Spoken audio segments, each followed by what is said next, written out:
Welcome to the Elk Talk Podcast with Randy Newberg and Corey Jacobson. Presented by the Rocky Mountain Elk Foundation.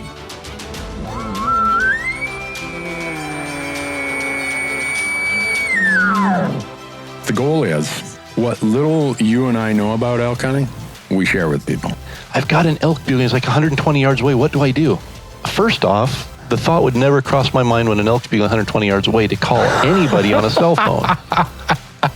All elk? All the time? Only elk? Only elk. Well, it's us having conversations, so we usually go down some rabbit holes, but if you hunt with Corey Jacobson, you will find the landscape is full of rabbit holes. We're just going to make this up as we go. And you look at it like, oh, that's a target-rich environment. But if you're trying to single one out, a solo target there is much easier to go into than a big group. We record everything, so there's no BSing, no lying, no faking it with us. Did we hit the record button? I forgot to hit the record button. If you want to know something about elk hunting, this probably isn't the podcast to listen to. Should we give them a list of all the other podcasts where they might learn something?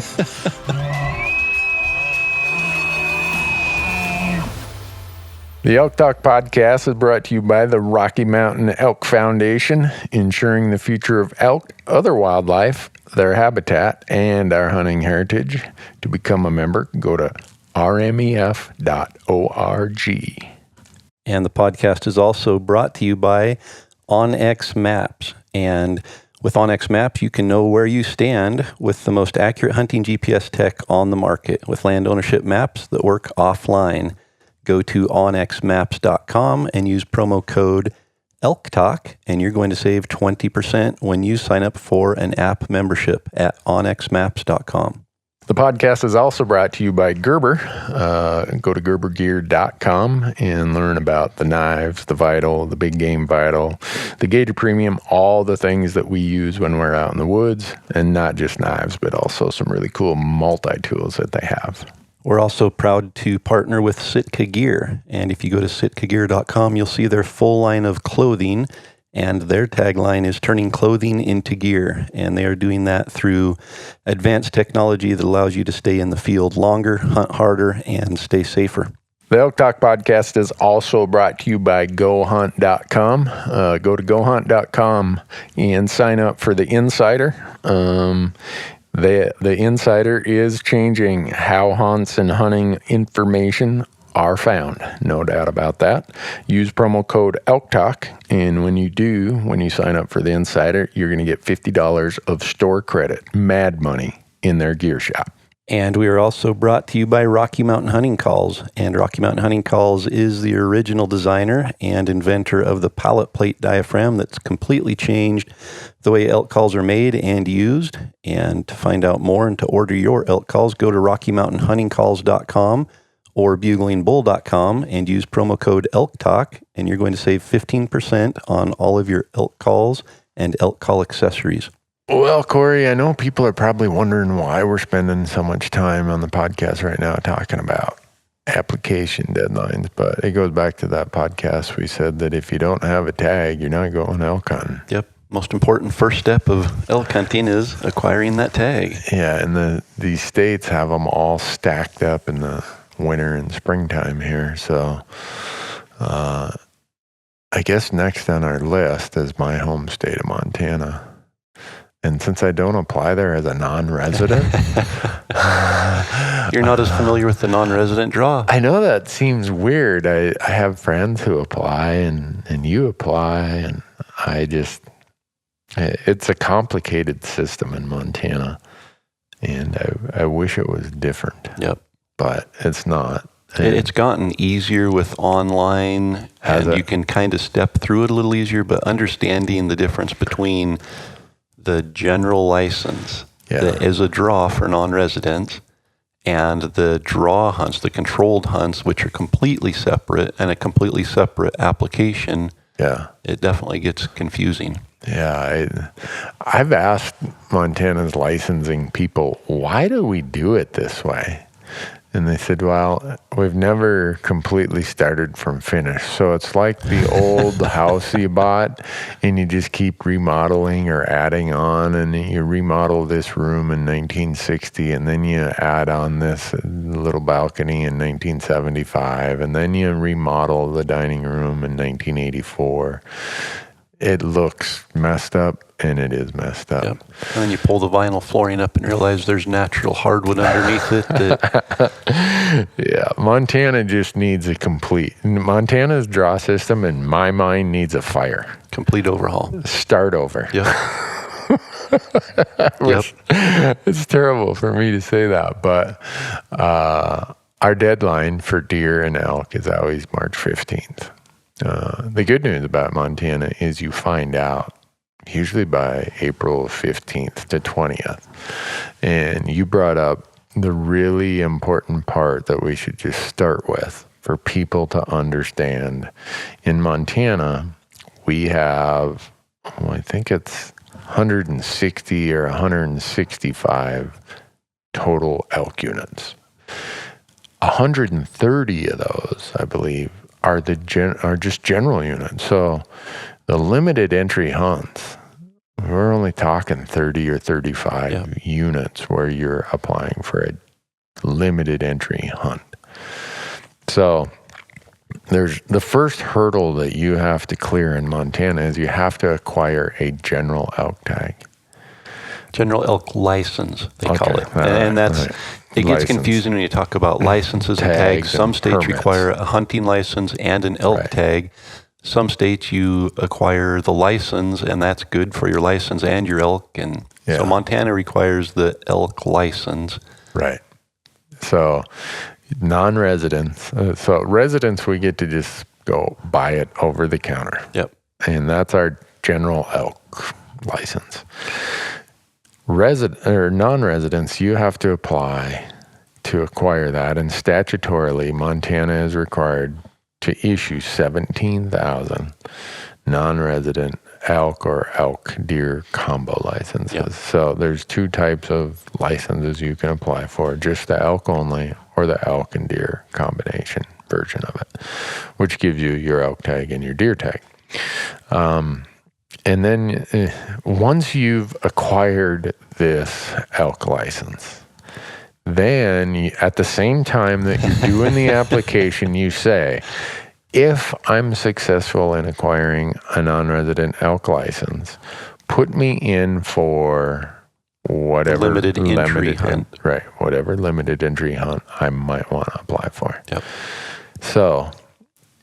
And then we've got the quirkiness of your non-resident elk license. You get preference points towards that. But the limited entry tags you might apply for, you build bonus points. And they're separate points, and you have to apply for each point separately in that application process. Yeah. So if we haven't confused people completely at this lost point. I tell people, if you're a non-resident and you plan on coming to Montana, as kind of just your basic idea, plan on coming to hunt the general units. Yeah. Because Montana limits you to 10% of the tags as a non-resident. So on the limited entry side. It gets so confusing. Yeah. And the only reason I am probably somewhat versed on it is I have applied and now I'm building points for the limited entry, so the bonus point side, and I can't let those go. Right. Fortunately, they changed it this year, so you don't have to have the general license to apply for those bonus points. You can actually just purchase those bonus points, and that definitely clears things up. But just understand, if you're applying for Montana, you have to apply first for your license, your elk license. By March 15th. And that can be either an elk license or an elk deer combo license. Either one will allow you to hunt elk in the state of Montana if you draw that. Yep. And I think it's about 80 to 85% draw success the last year or two. Yep. Used to be there were leftovers, and I could count on Montana as my over-the-counter option if I wanted, because I could just pick up a license before season and go. Yep. That hasn't been the case the last couple of years. So you have to apply if you want to hunt Montana and apply for that elk license. during that process of applying for the elk license, you can say, if I don't draw the elk license, I want a preference point, which gives you an advantage next year and probably guarantees next year that you will draw the elk license. Yep. You can also choose not to get that preference point. Then the next step is, do you want to apply for a limited entry hunt if you are successful in drawing the elk license this year? Yep. So you draw the elk license, you can now go and hunt the general units, but you can't hunt a limited entry unit unless you apply for it and draw that. Yep. So in the same application, you can choose to apply for the limited entry hunt. You apply for a specific unit and a specific hunt. Yep. And then it'll ask you, if you are unsuccessful in drawing your limited entry hunt, would you like a bonus point? So that next year you have a better chance of drawing that limited entry hunt if you draw your general tag next year. And it just it's very confusing. Just understand there's two separate hunts. If you just want to hunt elk in Montana, just apply for the general license, get a preference point if you're not successful, and forget the rest of it. That's the easier way. But that's still, people are going to say, but I want to hunt the Missouri breaks. Yeah. I want to hunt the Elkhorns. Or I want to hunt southeast Montana where the world record archery elk got taken in 2016 or whatever it is. Well, we were in New Mexico. Yeah. And I remember you saying right there on the mountain, oh gosh, a lot more people are going to be applying for Montana next year. That's right. We were on that hunt when I got that text saying, keep this under your hat, but look at this. Look at this. Yeah. Huh. Wow, that generates a lot of interest in people wanting to hunt these limited entry areas. So, because you're limited as a non-resident to 10%, your odds are pretty slim. And if you draw, it's because some people, I'm continually amazed at how some people want to apply for these limited entry permits and what they're willing to pay for that. I'm looking at what the refund percentages are here. So you apply, and what is it, $868 or for the combo? I think it's okay. It's an expensive tag. So you apply, and if you say, "Oh, I didn't draw in these limited entry permits, I want my money back," they'll give you 80% of that money back. Is it still that way? Yeah, by August 1st. Okay. So if you request a refund after August 1st, you only get 50% of that money back. So that's a really expensive bonus point to acquire. You're giving up 20% of whatever that tag fee is if you just right away give it back, or 50% if you get way down the road and give it back. The benefits of Montana are that there are 30 million acres of public land. So there's a lot of places to hunt. I always tell people that our archery season is by far our best season date for the public land hunter. And the reason is, if you look at Montana from a topography, geography standpoint, most of our high country is public and our low valleys are private. And where are the elk in September? They're mostly up in the high country. Yeah. So I tell people, if you want to have a chance at some of those big bulls Montana can be known for, go and hunt the archery season because they're going to be accessible to you. Yeah. By the time weather and hunting pressure come in October and November, a lot of times they're moved down to the private. And you'll see them, but you just kind of got to wave as you go by because there's these no trespassing signs. Or in Montana, you don't have to have a no trespassing sign. Painting a tree or a fence post with blaze orange paint is the equivalent in Montana of a no trespassing. Yeah. And it used to be the same here in Idaho. 144 square inches of orange paint or a no trespassing sign every 660 feet, and at all reasonable accessible areas had to be marked. Right. Or an agricultural field, a active cultivated ag field, didn't have to be marked. Just this past year, Idaho changed the laws so that you don't have to. The responsibilities on the hunter to know where private and public land is. Yeah. And it was a big mess here because you have private landowners who don't want to have to go out and fence and mark their property. Yeah. And you have hunters who feel it should be, if you want to keep me off your land, you need to put in the work to do it. And it just highlights, I guess, the importance of having something like OnX to be able to know exactly where you are, because it doesn't have to be clearly marked. Right. In Montana, I think it was 20-some years ago that law changed where it became the responsibility of the hunter to know. And so I've kind of evolved of, okay, I've got my smartphone app on my on X. Yep. Well, there was an open house meeting, and I wasn't there, but someone who was there told me, and I trust this person, that someone got up and said, I hate this OnX system. Now everybody knows exactly where these isolated public land parcels are. Well, yeah, but hopefully there's a whole lot less of confusion of accidental trespass and all this other stuff. So I suspect it was probably someone who had a piece of land or family ranch or whatever, maybe, who always kind of had that to themselves. But drawing a tag in Montana, if you're going to do it, it's expensive. You got to front all the money, I believe, don't you? Yep. And if you draw, they're going to keep that money, and your odds of being in on the limited entry hunts are pretty slim. Yep.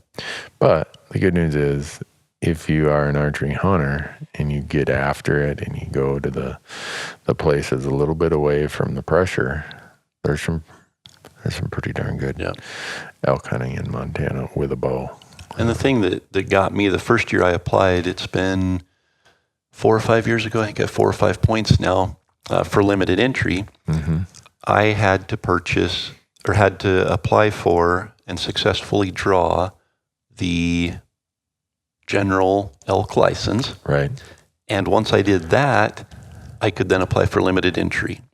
Yeah. And if I wanted a bonus point, I had to have the license. Right. And I could get a 80% refund on it. So it's costing me $160 just to get a bonus point in Montana. Yeah. And just last year, they changed that. So now you can actually apply, I think it's July through September. Yep.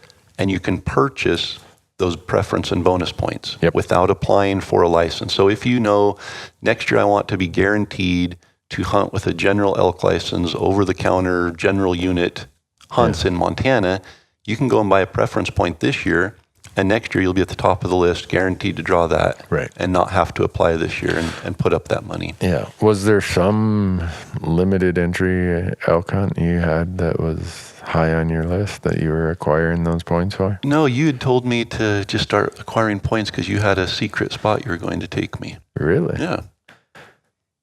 I'm not aware of that. I remember the conversation. I don't know where it was because you were keeping it very top secret.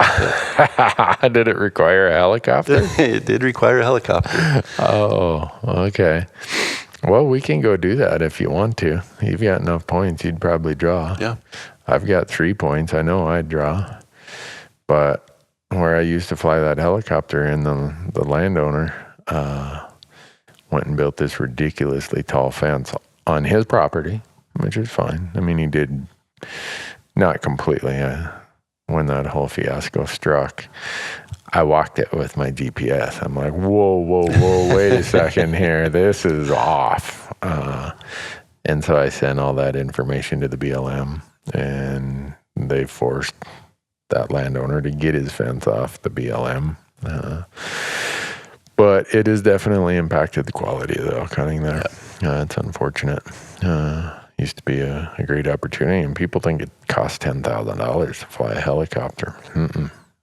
If you do it right, and you do the right shuttling, it's still expensive. It's about, I think with 3 of us, it was averaging us, if I split that total cost out, about $700 a guy. And it depends on how many elk you did or didn't have to shuttle out of there. Yeah. So I brought David Brinker with his recurve that assured that we weren't going to have any elk to shuttle out of there.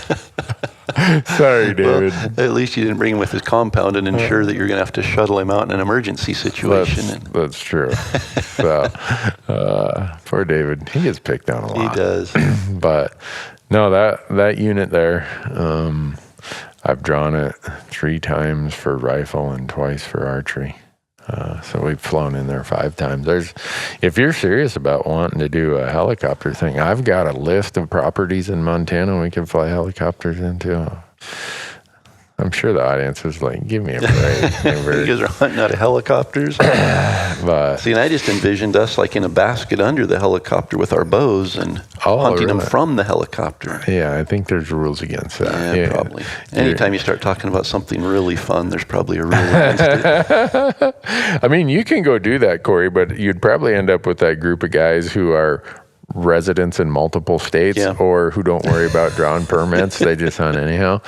I don't think that would be good for the longevity of your hunting profile. And I think there are other opportunities in that unit, even without the helicopter. Mm-hmm. Yeah, there's a lot of areas in Montana. There's this, what's it called? It's the 900-20, I believe. I can't believe you just said that. Public. Well, it covers so many. It covers, I think, 23 units that if you draw, there's a lot of places you can go as non-residents. We're guaranteed it on our first choice, I believe. Yeah. Or awful close. Non-residents, it's a bonus point. You wouldn't be guaranteed it. And so I guess I should say that you wouldn't be guaranteed it. But with 4 or 5 points, you have a really good chance of drawing it. Like 90% chance. So if you look at a map, those are mostly in central and eastern Montana. The elk quality is super high there. The downside you're dealing with is access. Yep. A lot of those ranches don't allow any hunting. Some of them are outfitted, and so they allow hunting only to clients, obviously. And so you're hunting a lot of these public parcels that are adjacent to or around a lot of private. You better be handy with your GPS. Yeah. It's just a requirement. And that's one of the things if I think that OnX has been a game changer, and I do, but places like central and eastern Montana is where it's just become essential. Absolutely. Yeah. And in Montana, I think it's probably worth pointing out, you can't corner jump.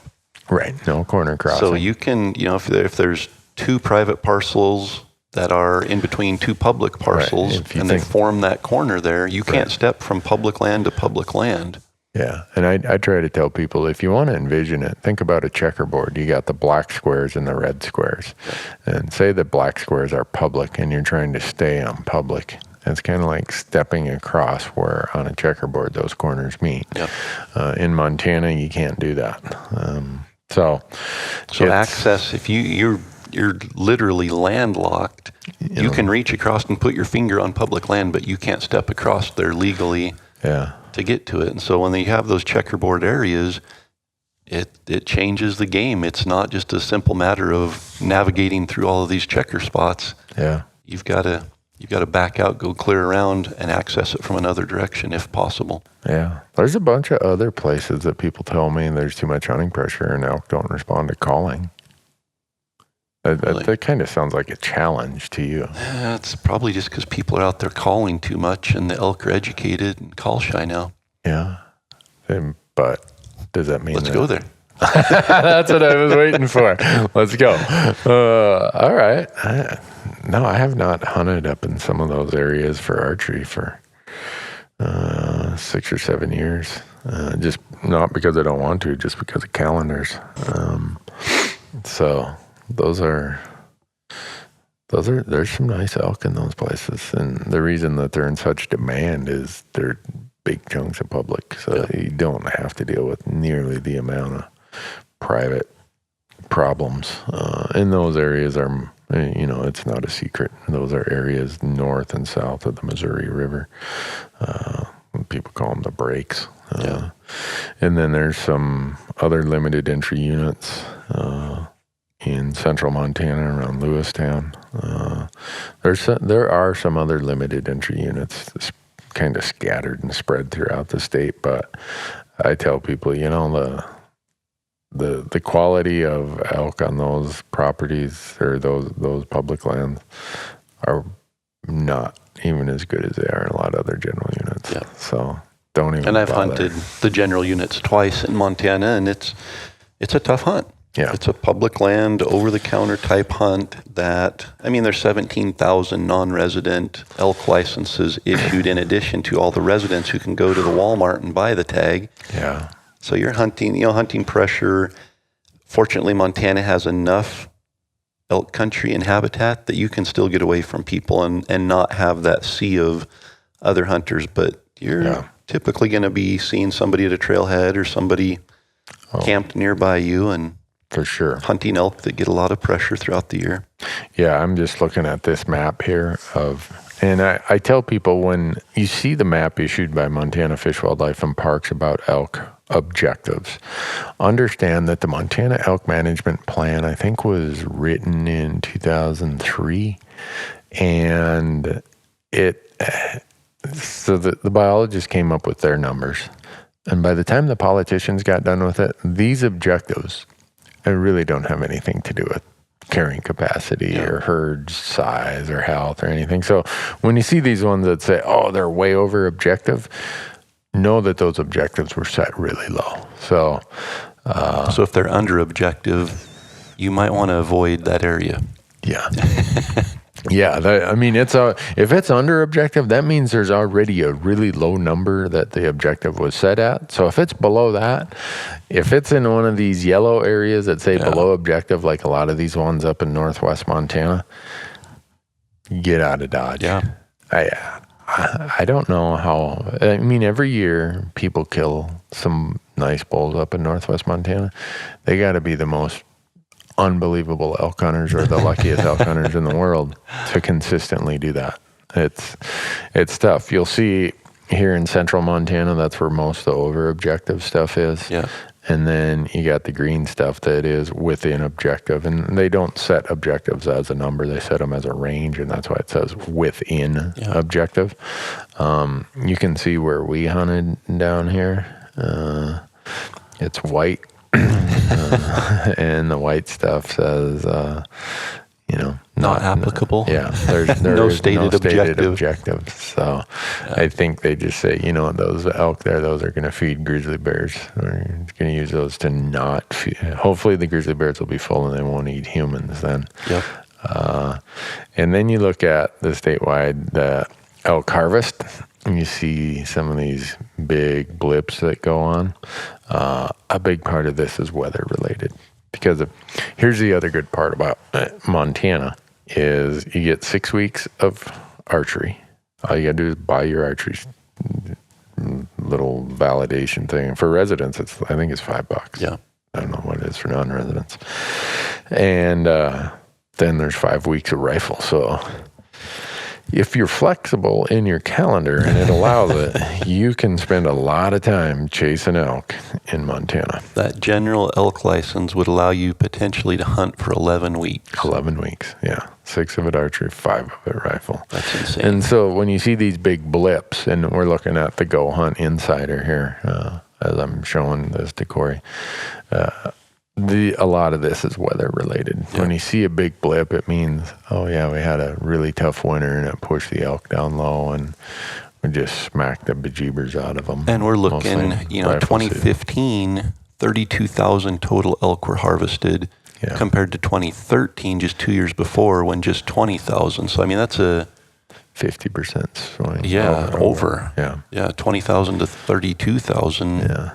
That's in 2 seasons. So it's not like all of a sudden the elk population exploded and more people were successful. It's weather pushes elk down as people are there for opening day of rifle season. And when it's crazy like that, it's crazy. Yeah. So, and you'll see that the mix of harvest is, it runs pretty close. 50% are bulls, 50% of that harvest number are cows. Some years it's more cows, some years it's more bulls, but it's quite a few elk getting taken. Yeah. And then you see what the big spikes here than 6-point or better bulls. That same year, 2015, when we had a lot of weather, those big bulls come out of the high country and they're super vulnerable. Yep. Shot of that year was, how many bulls were taken in 2015? It looks like 13,700 according to Montana Fish, Wildlife, and Parks. And of that 13,700, 6,100 of them were 6 points or better. So almost 50% of the bulls shot in the state of Montana in 2015 were 6 points. Right. So we shot over 6,000 bulls 6 point or better in 2015. The next year, 5,000. 1,000 less. And you look at down there like 2008, you're down at under 4,000 6-point bulls shot. Yeah. In 2011, 4,200. 2013, 4,600. So you see these fluctuations. In large part, it's related to weather. It's interesting that the 2 times I hunted Montana are at the low spikes of shooting mature bulls. So. Well, that is also one of the things about hunting the year after a really hard winter is, one, you lost some of those bulls due to winter kill. Yep. And the harvest was probably really high the year before. That means there's a few of them running around out in the woods the next year. Yep. So, but Montana, if it's, going back to that podcast we did about short, midterm, and long-term strategies, if you're willing to hunt general tags, Montana's 80-some% draw. Every year. Yeah, four out of 5 years, you're going to hunt it. Yeah, you're guaranteed every other year as a guarantee, but you could draw it 5 years in a row. Yeah. So for people who are looking to go and hunt, Montana is a great option. For people who are looking for undisturbed, kind of super quality, like an Arizona hunt, you're not going to get to do that very often. Yeah. I'm the exception to that rule. I don't know if you want to tell people how many times you've drawn a limited entry tag in Montana. Of course, you are a resident, so it changes the number of tags available and the draw odds. But so a little background to that. In 1999, I think it was, Montana Fish, Wildlife, and Parks said, well, the legislature said, you're going to establish a point system. Put together a committee, establish a point system, and come to us with your recommendations. So that might even been in 98. I don't know. But word got out that I was one of those crazy guys who applied in every state in the West. So I think at the time I'm 35 years old, maybe late 30s. No, I'm about 35, I think. Let me think about 20 years ago. Yeah. So I'm on this committee, and I'm the youngest person by about 20 years. Everybody else is an old gray-haired fart. And I can say that now because I'm gray. You're one of those. And we were told, all right, come up with a system for moose, goat, and sheep, and another system for deer, elk, and antelope. Okay, so we did. And over the course of that year of meeting and arguing with each other, one of the things that happened was I could see that this point system was really going to get stacked to the old folks. The pie is only so many tags. Yep. And you tell the people who are on that committee, what do you like of the system? All these old folks are like, well, let's stack it to the people who've been here a long time or applying a long time. So I advocated a couple things that almost got me run out of town. I advocated that half the tags should be random and only the other half should be part of the point systems, because point systems are inherently put together to stack the deck in favor of the people who've been hunting a long time and against those who are new to it. Yep. Whether it's, okay, they're just 12 years old and this is their first year they can apply, or they're an adult who said, I'd like to get into hunting. So I wanted at least half the tags of all species kept out of the point. Oh my goodness. I'm pretty sure they thought I was a Russian mole infiltrating the committee or something. And then we still have a 7-year wait for moose, goat, and sheep. And I said we should have a wait period for any elk tag that requires, where the draw odds are less than 20% each year, or whatever it might be. That if you're lucky enough to draw one of those tags, you should have to sit on the sidelines for 7 years. And I said, well, maybe 3 years, maybe for 5 years, something. And those old farts said, well, then I would only get one more of these limited elk tags before I got to hang it up. Yeah. It would be interesting to go back and talk to all of those who are in favor of the point system and see how many tags they've drawn since implementing a point system of those quality tags. Yeah. Because probably none of them have drawn, or maybe once, and now they have no chance. Right.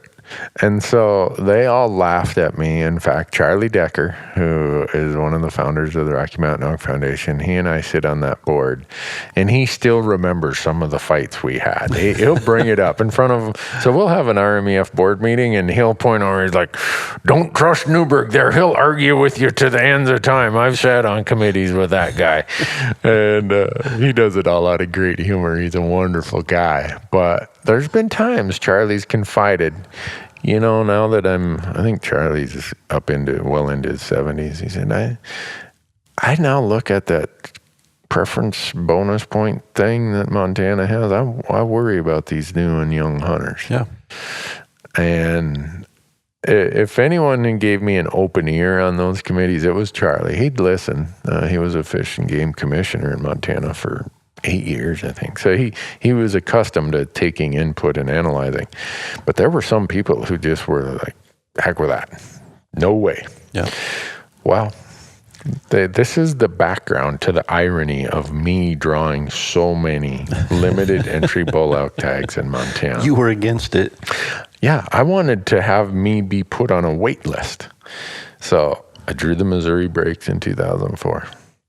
And then I just kind of hemmed and hawed. I really didn't have anything on my calendar.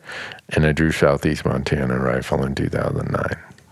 And then I've drawn 4 Central Montana rifle elk tags since 2009. So since this point scheme, which I think is messed up in Montana, because now the legislature got a hold of it, and now we even square the bonus points. That was not we addressed that at the committee, and we said, no, we are not going to square bonus points. We're already stacking the deck hard enough. So since then, I've drawn 6 limited entry rifle bull elk tags, and I think it's stupid that I should be able to draw 6 limited entry bull elk tags in Montana since 2004. Yep. That should not be allowed. But are you going to boycott it and send a message?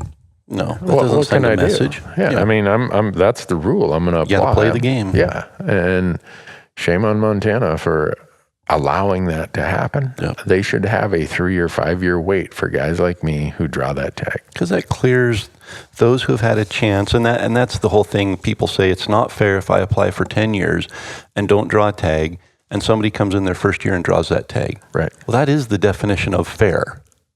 Every year it's fair. It's equal opportunity. Right. And so that's their argument for it.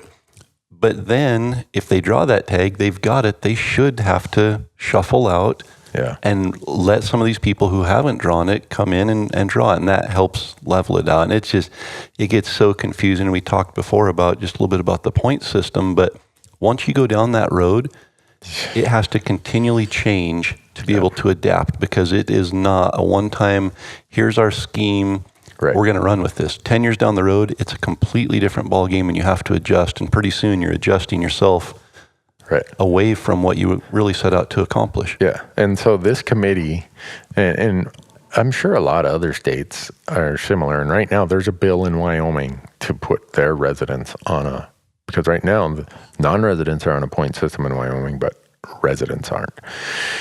And I would tell them, look at what happened in every other state. Yep.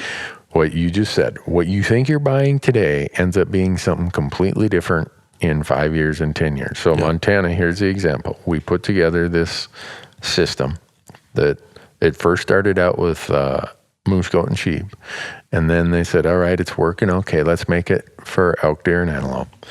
Well, all about, 10, 12 years later, the old guys are like, I need the deck. I still haven't drawn. Right. So let's square these points. Give me a better chance. Stupid. It doesn't, the little bit of chance it gives somebody is so small because there's so many of us at max points in that system for moose, goat, and sheep. But it just completely deters some new person from getting in. And that's, and we'll get into it more when we talk about Idaho, but Idaho multiple times has been tasked with, let's get points. Yeah. And it comes from the legislature, who is the one who drives everything. And they go back to the commission and say, we're going to implement a bill this year and we're going to get points. Yeah. And it's up to us as the citizens and the hunters to get a hold of everyone we can and let them know we're against this as hunters and sportsmen. And I provided a whole report looking at these high-profile controlled hunts and showing what the draw odds are right now, where everybody has an equal chance every year. And if we go to points, and there's also, you can square points, you can do 50-50 preference bonus, there's all these different, but if you just look at bonus points so that you get a weighted chance in the draw every year that you're in there, after 10 years, in these hunts that are less than 20% draw odds, your chances go from 1% to 1.2%. Right. What? But somebody coming in the 10th year and getting into it, their chances are now 0.005%, and they never get up to 1%. No matter how long they're in it, they never get to that level. So are you willing to take a 0.2% increase in drawing this tag, which statistically in 100 years, you aren't any better off? Right. In order to penalize somebody who comes in as a new hunter in this point system and never has a chance of drawing that tag. It's just, I've argued that yeah, if you want to do it in units that are 20% draw odds or better, it will clean people out. Right. And every 4 or 5 years, you'll draw a tag, and that will work. But you get into these, and that's what everybody wants. They want to draw the Bennett Mountain Deer tag or the Owyhee elk tag that is a 1% draw odd hunt. Yeah. And they think by going to points within the next 4 or 5 years, they're going to be guaranteed to have it.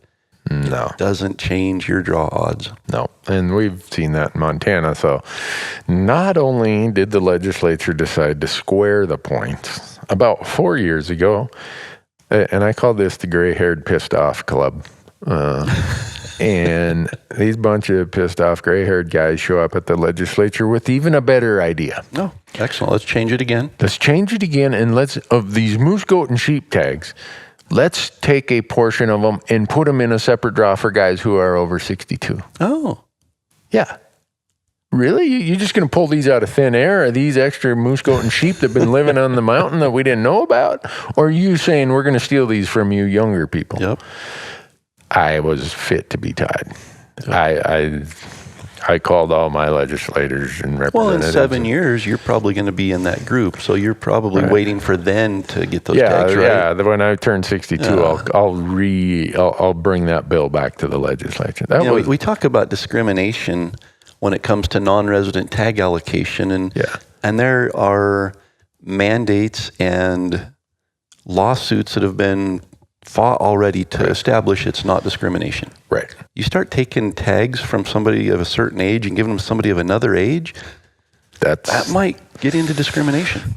To me, that's problematic. And so my point of that is to kind of further what you brought up is be careful about all these point schemes in every state. They're ever changing.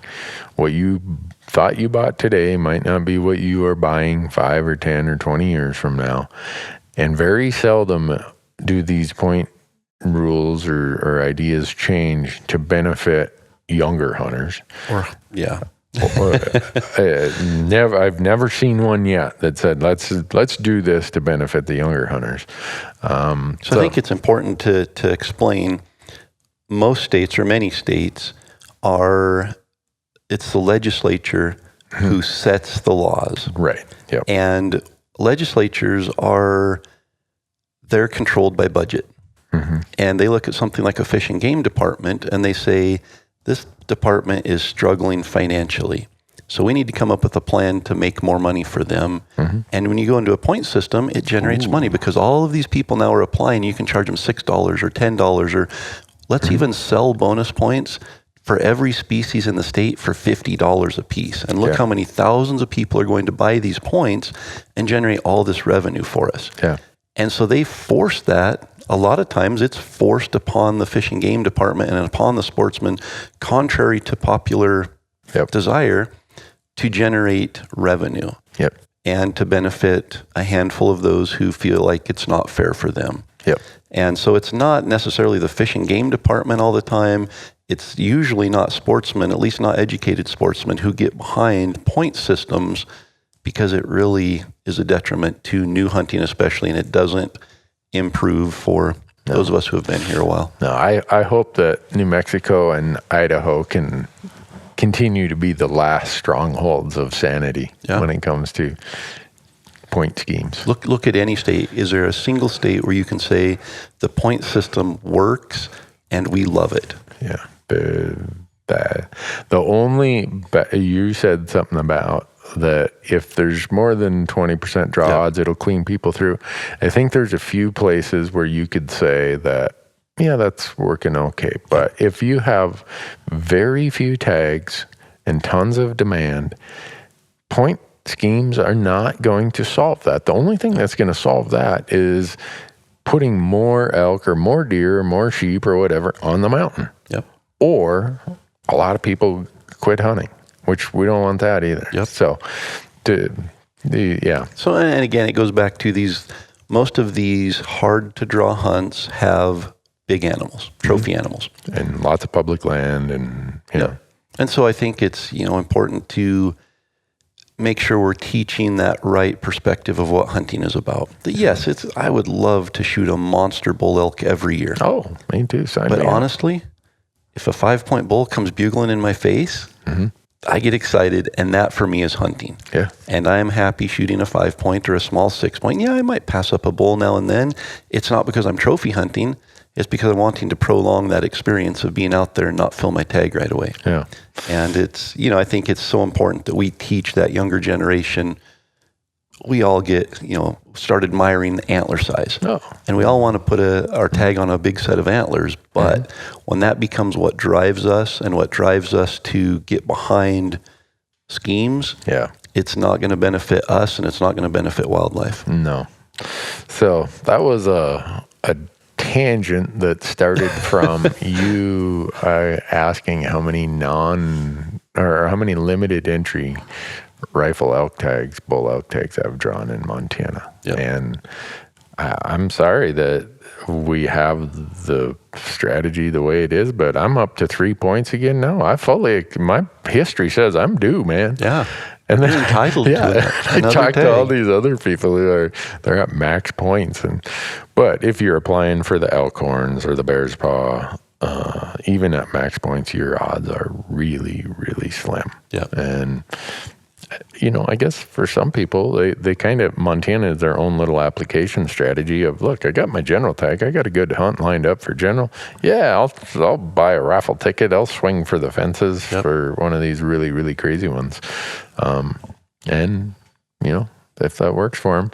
As a non-resident, that's an expensive place to be rolling the dice. So, and again, if you're planning on going to Montana and you're putting in for that general license, apply for the limited entry and you might draw a tag. And if you don't, your main plan is still intact. The other good part about Montana, and this gets back to the request and demand we have for people who want us to do more content related to cow elk hunting, is a lot of our units with your archery tag, it's either sex. And even those units you saw on that map that are over objective, a lot of those have opportunity to shoot cow elk on your general tag. So a lot of elk get taken in Montana. And Montana has, is it the second or third highest overall population of elk out of all the states? I think it's Colorado, Oregon, and Montana are the top 3. And this chart here always causes people to shake their head. So since 2010, this is not counting, they haven't updated it for the 2017 and 18 entries to the record book, but for the 2010, 11, 12, 13, 14, 15. So 7 years, the previous 7 years. If you look at what are the top 10 states for Boone and Crockett typical elk. And I don't really by quantity. care. By numbers. Yep. Montana is number 1 with 60 entries. So that's a 375 inch. Is that what Boone and Crockett? I don't know if they did the awards book, which is 360 or 365 net. Anyhow, we're talking 365, 375 or bigger type bull elk. Net. Yeah, that's big. Yeah, that's really, really big. Montana's got 60, Utah's got 48, Wyoming has 40, Colorado 37, Nevada 34, Arizona 31, New Mexico 17, Idaho 12, Washington State has 10. I would not have expected that. Alberta has 9. So that's one that people look at and like, huh? And this is, Washington has the Blues Mountains, some of those really controlled hunts where every year there's 3 or 4 bulls Boone and Crockett caliber shot. Oh, okay. So that they're coming out of 1 or 2 units over there in the state that are highly controlled for quality. You look at something like, if you go back to that list, what was interesting is we talk about New Mexico, Arizona, and Nevada, and possibly Utah as big bull states. Well, Arizona is number 6. Yeah. Nevada is number 5. Yeah. So... But again, it comes down to quantity. Right. If you look at the percentage of bulls shot and the percentage of Boone and Crockett, that's when Arizona, Nevada, Utah shine. Yep, top the chart. Yeah, and then the GoHunt also has it by county. And you'll see central and eastern Montana has, considering that they have lower elk populations, the numbers that they have are quite impressive. Yep. You look at the breadbasket, I call it, of elk in Montana, central and, they call it southwest Montana, but even some of the western parts of the state, that's where the map really gets bright. Yep. But there's almost no limited entry hunts there, but just the number of elk and some of the terrain prohibits huge amounts of hunting pressure because of the terrain. So that's always a little highlight though when people see it. But then you go to the non-typicals. Look at Arizona. What do they got going on down there? Something in the ground. You suppose they still have some of those Merriam's elk running around? It's been rumored. Yeah. So But Montana's still tied for 3rd for non-typical entries in the record book. So yeah. And again, it comes down to if you're shooting 100 bull elk, there's a chance that 1 or 2 of them is going to be really big. Yeah. And if you go to Arizona and shoot 100 bull elk, there's a chance that more of those 100 are going to be bigger than Montana or Idaho or some of the other states. So. Yeah. So then they have here listed how many bonus points going into the draw. So what do you have for bonus points? I have 4. So 4. I'm in it, there's only 600 or 700 people in the entire state with more bonus points than me. Yep. Non-residents, Residents, there's about thousands. 6,000 with more points than you. Yeah.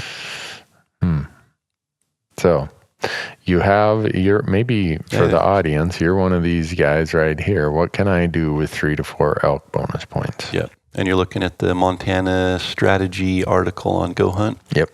So, and it says with 3 to 4 points as resident or non-resident, you'll see very few additional districts added to that, which you could draw with 0 to 2 points. That's Brady's polite way of saying you're a bit in no man's land.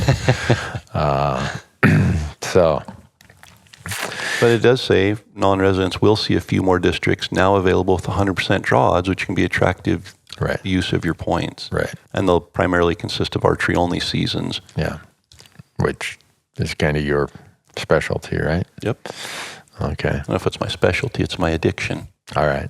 So, non-residents, if you're holding out for some of the top-tier districts, keep applying for these, play your odds, but you're probably not going to draw.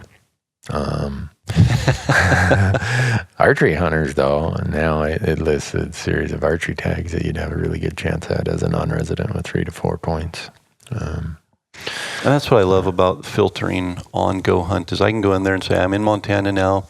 I'm looking at elk. Maybe I don't even look at the harvest percentage, but I can just filter right down and say, I've got 4 points. What units am I 100% guaranteed to draw with 4 points? Yeah. And it'll show me on the map which ones, and I can go back and look at the map and see which ones have the high percentage of big bulls or are over objective, and I can filter it that way. So now I'm going to see what your draw odds are with 4 points as a non-resident. See this place up And here? minimum draw odds, let's go to 100%. Let's do 90 because none will be 100. This unit here is where they say everything is call shy. Oh, really? Yeah. And I have a 91% chance of drawing it. Yeah. I got 100% chance. There's actually, I shouldn't say that. It's close to 100% for me. So. Yeah. But it's cool to be able to look at this and see with 90% certainty I'll draw a tag with 4 points. There are 7 options there between rifle and archery controlled hunts. But you have more than a 90% chance. Yeah. And as you look, it's listed out here. I can look and see there are no applications in any of those with 6 or more points. No. So if I hold out for 2 more years, I'm guaranteed there. But then if we change this to 6 points, we go from 3 archery opportunities to 4, and then rifle stays the same. So, well, you end up with a total 3, 4 of 8. So I go from 6 to 8 by waiting till I have 6 points. And so that's, I think, what Brady's talking about, that 3 to 4 point range in no man's land. You've got to wait until you get 8 or 10 points to really have a chance at some of these other units. Yeah, and by then point creep is going to catch up with you because with non-residents, you're limited to 10% of these limited entry tags. And in Montana, we have a ton of residents with very high point numbers. So there's many of these units, and when you get out at the high point numbers, non-residents aren't even hitting the 10% cap because the residents are. And so you aren't filtering through, you aren't eliminating those people with higher points as a non-resident, which you're competing with. Yeah. And So the point of that being, Corey, that if I had 4 points, I'd burn those suckers. Again, it comes down to calendar. I can't do it this year in archery season, so we're looking maybe next year. But then next year, I've also got Colorado and Arizona, and so it's just trying to time when I hunt where, and it's good to have options. Okay. So I'll just put this out there. Whatever year you decide you're going to burn those limited entry bonus points, is it safe to assume you're going to burn them on an archery permit? Yeah. Okay.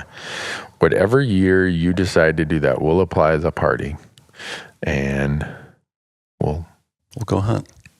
If we draw. We'll draw.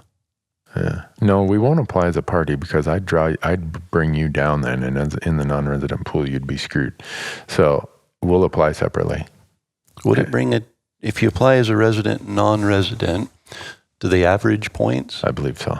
So if I have, say, 6 and you have 0, we go into the draw with 3 points. Yeah, which would bring your odds way down. So what we'd be better off doing is in these units, because if we change this from non-resident to resident, you'll see my odds are crazy good with 0 or 1 point. Resident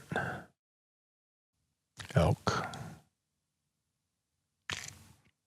So that same unit with 0 points have a 76% chance. Yeah. And so we apply separately for the same hunt. Right. There's no sense in you bumping me from 0 up to 3 because that puts me way everyone above 1 point as a resident draws. Yep. So it'd be a waste of your points. So what we'll do, we'll apply separately and we'll probably draw and we'll go. In that unit where the elk are call shy? Yeah. And we'll go there. Can't we go to a unit where the elk are big and by the road and there's lots of access and they come running in? There are none of those in Montana. So what we need to do is go and either confirm or dispel the myth that the elk in this unit do not respond to calling. We've set ourselves up to fail. Yeah. So fun. I think we ought to do it. It's a plan. Okay. We're making plans to hunt every state. As we go through in these state breakdowns, we're making a plan to hunt together in every state. I know. That's not going to work. Oh, it will. It's just going to take a long time. Long time. Yeah, you're expecting me to live a lot longer than I probably will. You know, it's funny. I'm 54, and I was born in 1964. So, wow, this year I'm going to turn 55.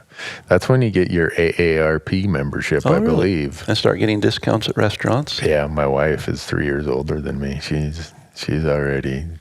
She hates it. She's like, every time you get an offer, she's never signed up. She just throws them in the mail. But anyhow, when I started my platforms, I was 44.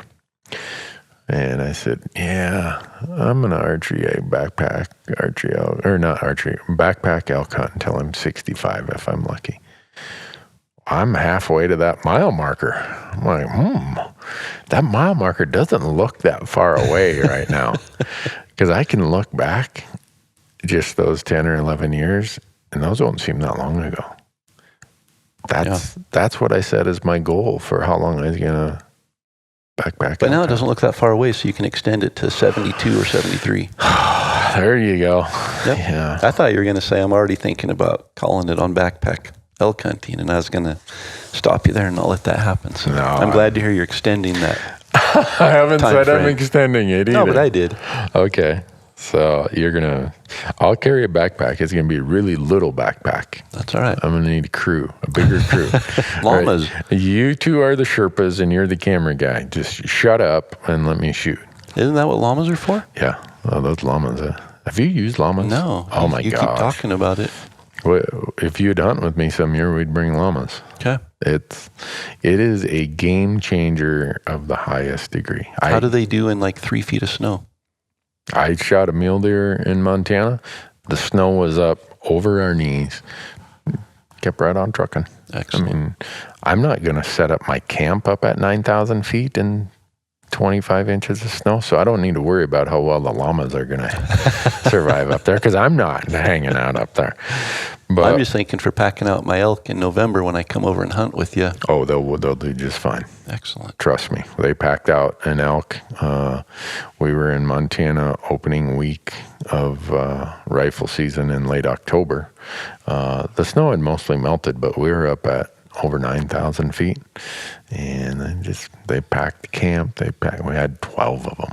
Bo, my buddy Bo. So if you're looking at renting llamas, can I do a shameless plug? Yeah, absolutely. So Bo Beatty from Idaho Falls. Bo is such a wonderful guy. He is a hunting machine, and he is the llama renting king. He has a new YouTube channel that we've been helping him with called Wilderness Ridge Trail Llamas. Go out and subscribe, but I would suggest if you want to hunt with and use llamas, and Bo told me, Randy, ever since you've been promoting our llamas, we're getting booked up immediately. I said, well, that's the goal, right? Raise your price. So but we don't have llamas for you to take now. I know, but I've always got 4 of them. I said, Bo, if I'm going to do all this, I need to at least reserve 4 of them. So I kind of have a standing reservation for 4 llamas. And I tell Bo, book me for here. And if I don't need them, rent them to somebody else. But once the calendar kind of gets dialed in, I know these are the dates I need them. Yeah. Well, we used them in the Wind River Range in Wyoming 2 years ago. And it was, if you've ever tried to hike 7 miles in the Wind River Range, it's not the easiest terrain to hike 7 miles if you're carrying a full camp. Well, we brought llamas. Game changer. Marcus shot a bull opening morning, and then the blizzard came. I mean, just torrential, terrible blizzard, and those llamas just packed everything up. Never complained. They purr and they kind of grunt a little bit, and they just walk along. They'd look at you like, man, am I having a good day today? And they don't spit on you? Or? No, they spit on each other. Do they? Oh, yeah. They have their pecking order. Like this year, the 4 I had that I took to New Mexico, I had McShane and Butch and Marcus and Who else? What was the other? Did we have Sully on that trip? Anyhow, McShane is the big old boy, and Butch just is an instigator of the highest degree. Well, Butch would harass McShane by nipping at him and bumping into him. And McShane is smart. He's like, you wait till we get in that trailer, buddy, and you can't run away from me. When you pulled Butch out of the trailer, he had green spit all over him from McShane, just laying the pipe to him. So they're fun, they're characters. But yeah, it will extend my backcountry elk hunting for at least a decade. Very cool. We should have Bo on the podcast and just do a whole podcast about llamas. And because the funny part is Bo came from a family of horse people. And I think he said his dad or his grandfather was an outfitter. They brought people in on horses. Well, now Bo becomes like the llama guy of the world. And he says the horses still have their place, and he knows a lot about them, and he's good with them, but he just prefers llamas for their ease and flexibility. You can trailer them easier. These ones Bo has, he breeds them to be big old boys. They'll carry 90 pounds, 100 pounds on the way out. Which one did we have loaded up with Bo's elk? When we took the panniers off, he had 110 pounds on for 5 hours. Yeah. And I've always been a anti-horse guy. Just, we grew up with them. My dad was an outfitter and used horses, and they just always seemed to cause a rodeo. And I felt like I could walk in faster without any drama, hunt, and if I have to pack it out, I pack it out. And I've packed every elk out on my back. Yeah. And I've swore I always would, but I don't know. I think there's a level of intelligence that starts exponentially increasing as you get older. It's not laziness. It's, you know what? My back is sore every day of the year now, not just for a week after hunting season. Yeah. And maybe I need to start looking for other methods of bringing 300 pounds out of the backcountry. Yeah, it would be well worth considering that. And the beauty of renting llamas is, at least for Bo, he'll rent you a trailer, and the llamas come with the tack, the saddles, the panniers, everything. So you can ride them. They have saddles.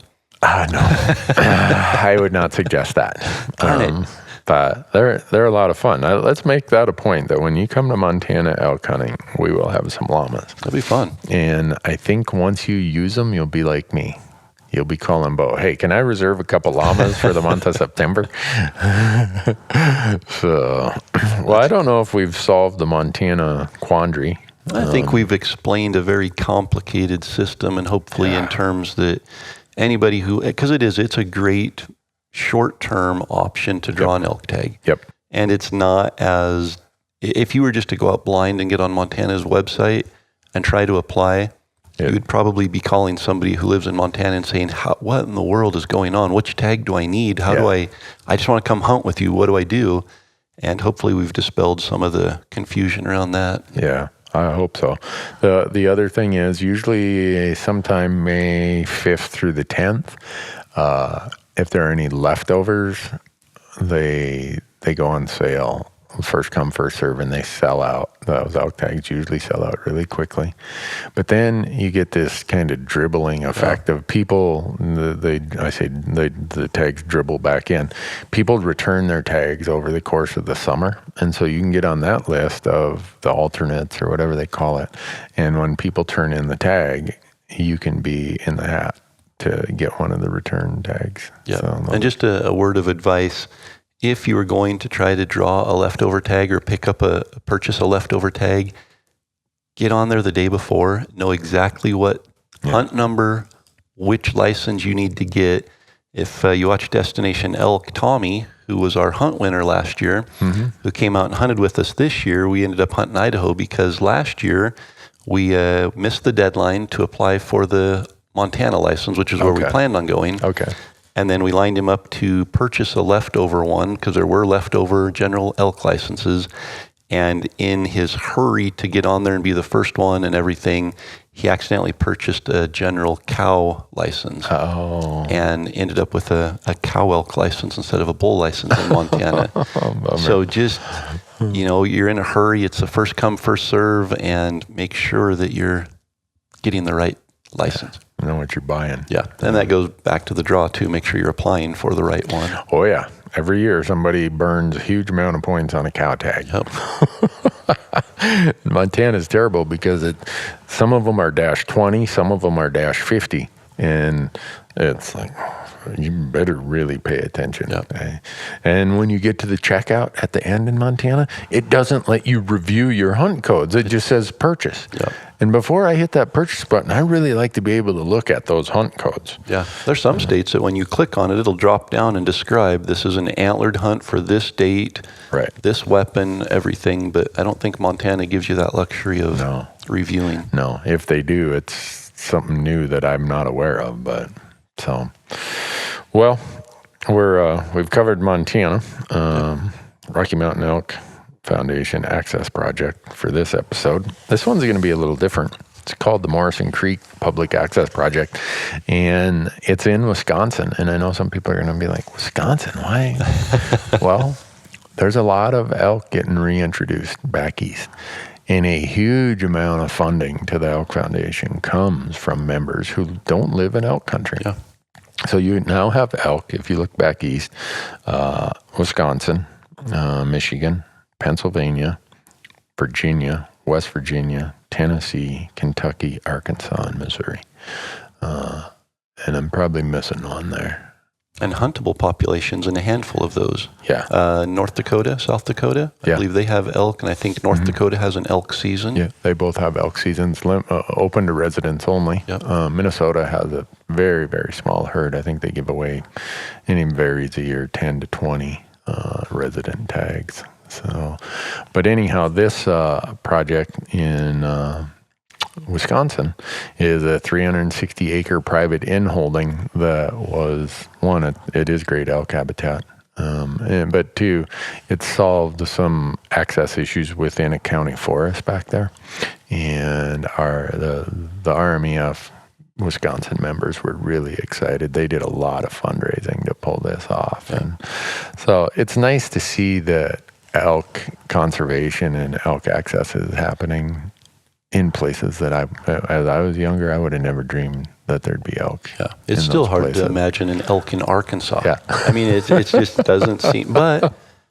if there can be elk in Arkansas, imagine 20 years from now, how many states are going to have elk? There's going to be, there's 25 states now, I think, that have elk. Yeah. And we're halfway there. Yeah, these elk don't necessarily know the boundaries. No. They don't stop and say, "Oh, I got to put on the brakes here. I can't move on over to North Carolina." Yep.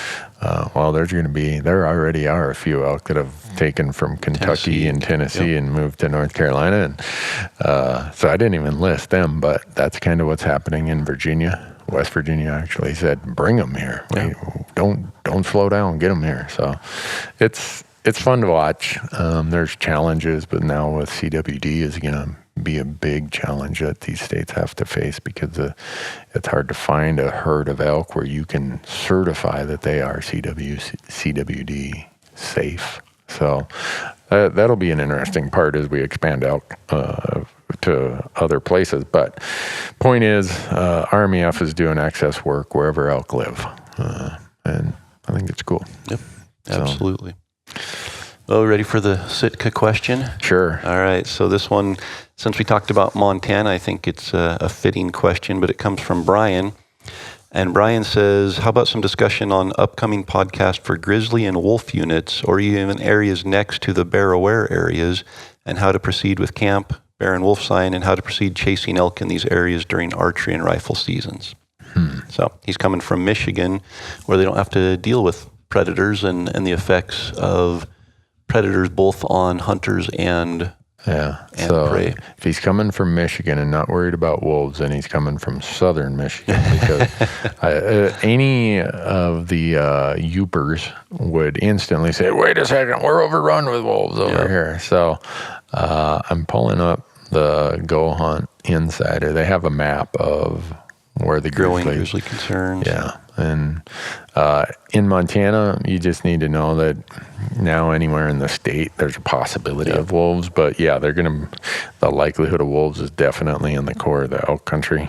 I really don't let wolves impact my hunting. or I don't have concern for the wolves and the human safety. Yeah, on wolves, I have zero concern about that. I know, a few years ago in Canada, some lady was jogging and wolves attacked and killed her, but that's so rare. I look at the risks I take in my life. That's the risk of me having an injury or fatality as a result of that is way lower than many of the other things I do. It's not even on the top 100 list. So no. Yeah, as far as concern for safety, wolves are not. They will alter the hunt.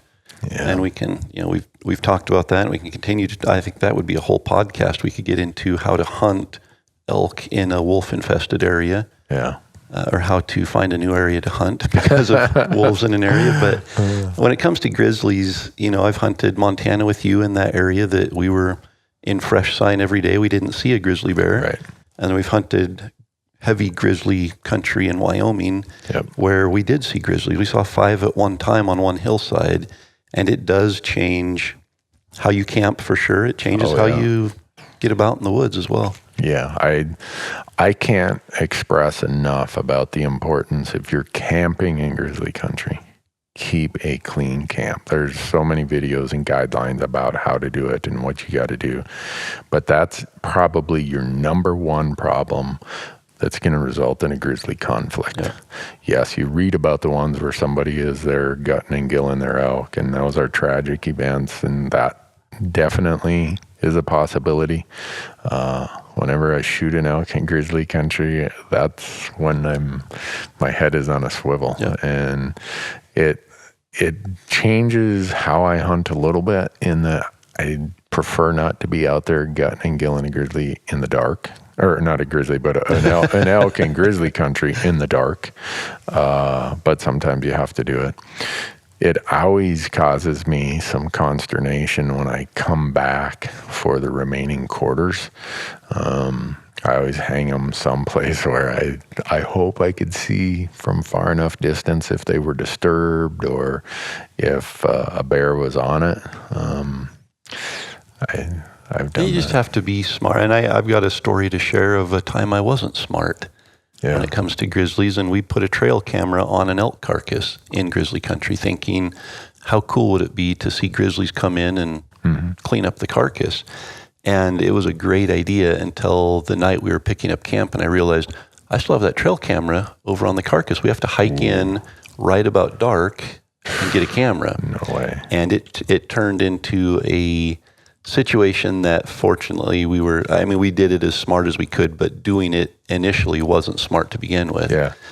We definitely took precautions, did all that, and had an encounter with something coming out of the brush at us right before dark off of the carcass, and I ended up discharging bear spray.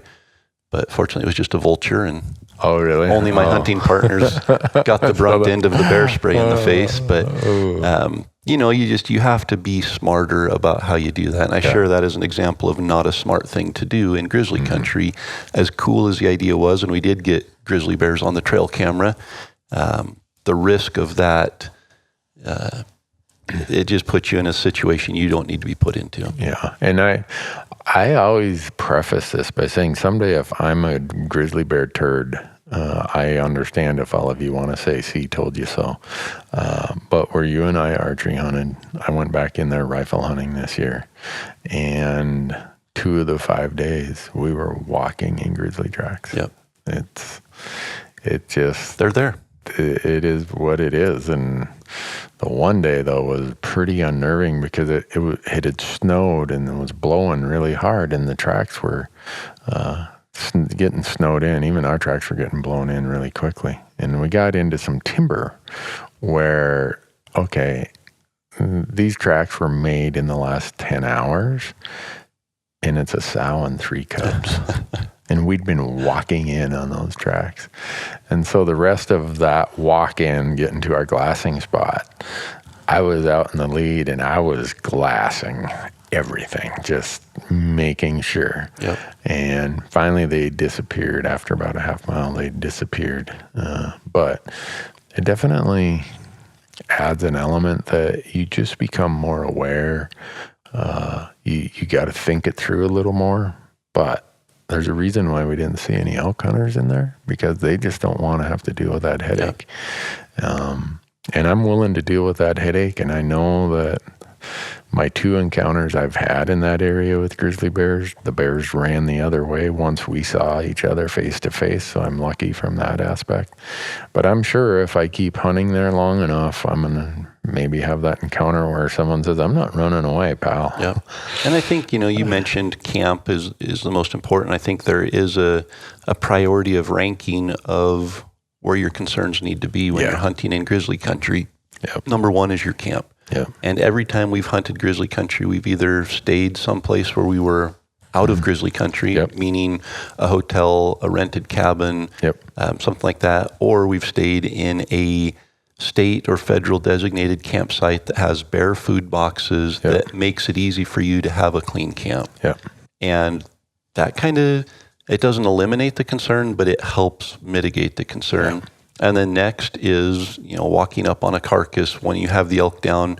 Now you and the bear are competing for that same elk, and that's a concern. So making sure that if you do harvest an elk, you're taking the meat and hanging the quarters 200 yards away from the carcass, so the bear can come and claim the carcass. You can still get your meat and not have a conflict. That's important. The other one, we talk about is you're cow calling and hiking through the woods and bugling. You're a dinner bell for a bear, and you're doing all the things wrong. You're walking with the wind in your face, so the bear can't smell you, and you're taking that bear by surprise. And so being a little more cautious as you're hunting and just setting up in areas where you can see maybe a little bit better, not setting up in a thicket where a bear can slip in on you thinking you're a calf elk and realize you're not a calf elk, but he doesn't like you because he's angry that day. And then the last one is just those incidental, a sow and cubs is always the problem one. Yeah, that's the wild card. You just never know. And a lot of people ask me, well, I want to come to Montana. Can you tell me some areas to go? My very first question is, what's your comfort level with grizzlies or not grizzlies? And I get it if they don't like hunting where there are grizzlies. I completely understand that. Just understand that in Montana, I'm going to recommend the places that are not the places I hunt. And some people say, well, that's not where you hunt. Well, you're right. That's not where I hunt because I'm stupid and I deal with this risk or I accept this risk. Well, first of all, go back to the previous podcast where we talk about how sacred our hunting areas are. I'm not going to tell you where I hunt anyway. Next in line, yes, I'm not gonna send you there. Yeah, but in Montana, Wyoming, and to some degree even eastern Idaho, and maybe even way northern Idaho, it's definitely something you pay attention to. But I don't let it. I think the presence of wolves impacts the behavior of elk way more than the presence of grizzly bears. Absolutely, that's my thought. I think the presence of wolves impacts human behavior and concerns almost to no degree. Grizzly bears impact human behavior and concerns and hunting strategies to a high degree. So if you're going to hunt an area that has both grizzlies and wolves, now you have to be concerned about your safety, and you have to hunt a population of elk that is going to be much more difficult to hunt. Yeah, you realize that where I took you, we'd shot that wolf maybe 20 miles from there. No, we heard wolves howling that morning. I think it was the first morning we were out there, and so we're hunting heavily predated. It's the same in Wyoming. Where we hunted in Wyoming, there was a pack of 21 wolves that the government helicopter, whatever, had come in and shot, I think 9 of them out of just prior to elk season. Wow. And so we're hunting heavy wolf area, heavy grizzly area. Yeah. And you guys still filled a lot of tags? We have on occasion, yes. Yeah. But it's also been tough on occasion. Yeah. But it's just an added element. I get that people might say, I don't want to deal with it and I'm going to go hunt somewhere else. And that's fine. I'm just not willing to cross off that much of the premium elk habitat in Montana and Wyoming over those concerns. And that also, if I look at some of the limited entry units that have those issues, those actually have higher draw odds than the limited entry units that don't have any of those issues. So, again, Brian, great question, and hopefully that. I mean, again, we could go into a full podcast on it, but hopefully that at least touches the surface and either eases some concerns or makes a decision that you're going to find a new area to hunt. Yeah. Well, I appreciate all these questions. We've got, when we did the fitness and we did all the Q&A stuff, we got a bunch of real qualified professionals who responded. Some athletic trainers for professional football teams, some doctors, we need to get some of those people on the podcast so that we can, I think as people start doing their training in the summer, we need to find a way, whether we fly them in for a podcast or what, but we need to do some podcasts with those experts. So it's not you and I talking, because I'm just going to tell them, well, go, I was going to say, go for a when hike. we get into summer and people start doing their training, we need to be doing it now so they can be training now and actually be ready for elk season. It's tax season at my house, Corey. I wish I could tell you that I'm going to get a lot of training in, but shoveling the snow and going for a hike here and there is about the extent of my wintertime training, which is not good, but it's my life. So it's we deal with what we're dealt. Right now I need something that pays my bills, so I show up at the salt mine and disinherit the federal treasury every once in a while. Man, I wish you worked for me, because I seem to keep the federal treasury in business. Really? Well, being self-employed, it just feels like you get picked on. Yeah, maybe we'd need to do a podcast, a tax and financial planning podcast for the elk hunter. And I've dabbled with the idea of doing some business type ones, because I know there are a lot of other people out there like us that say, I love the outdoors. How can I make a living doing what I love? And I think there's some benefit there to discuss some of those opportunities that we've taken risks on, and some that have failed. And how do you think the audience would respond to that? Do you think they'd care? Or would it be just an abstract concept, or would it be, that's kind of interesting? I think we can relate it to elk hunting, because I know my approach to business is very much like my approach to elk hunting. And what's that, bugle a lot? Bugle a lot and be aggressive. And if it's not working, pack up and move to the next one. Don't dwell on the areas that aren't producing. Yeah. Well, thanks for listening, folks. Yep. Leave a comment, send us an email through the website, go to elktalkpodcast.com and go to the contact form and let us know if you've got questions, ideas, thoughts. If you hate a topic, if you love a topic, let us know, and that'll help guide us to future podcast topics. Yeah. And what's the Instagram page? Elk Talk Podcast. There you go, folks. Not just Elk Talk, that's a burrito wagon in Oregon or something, but Elk Talk Podcast on Instagram. Yeah. Thanks for listening. How can they follow you? How can they follow me? Well, they can follow me in all kinds of places. I hope that they'll go to our YouTube channel, Randy Newberg Hunter. I hope that they will possibly be on our Hunt Talk forum. I hope they'll watch our stuff on our Amazon channel, which is Fresh Tracks. And I'm not big into the Facebook, Twitter. I have someone who does that for me for the most part. Yeah. I jump in there and my crew will do them. But Twitter is Randy Newberg Hunter. Facebook's Randy Newberg Hunter. Instagram's Randy Newberg Hunter. I see a trend with you. Yeah. Keep it simple. So, and you? Elk101.com is the main website where kind of everything comes back to. That's our hub. But then Elk 101 on YouTube. And then if you are looking for information on improving your success as an elk hunter, the University of Elk Hunting online course that is housed on Elk 101, I think would be a great option. And we've got a promo code of Elk Talk that'll save them $20 when they sign up for the online course. Really? Yeah. So you even use the Elk Talk promo code in your platform? Oh, absolutely. Really? So it's let's see, right now, the Elk Talk promo code will save you 15% at Rocky Mountain Hunting Calls, 20% at Onyx Maps, and with GoHunt, you'll get $50 of store credit, and now you'll get a discount out at the University of Elk Hunting. Yeah, and if we can find more things to give away for free or discounts, we'll slap the promo code on that as well. There you go. I'm a promo code pimp.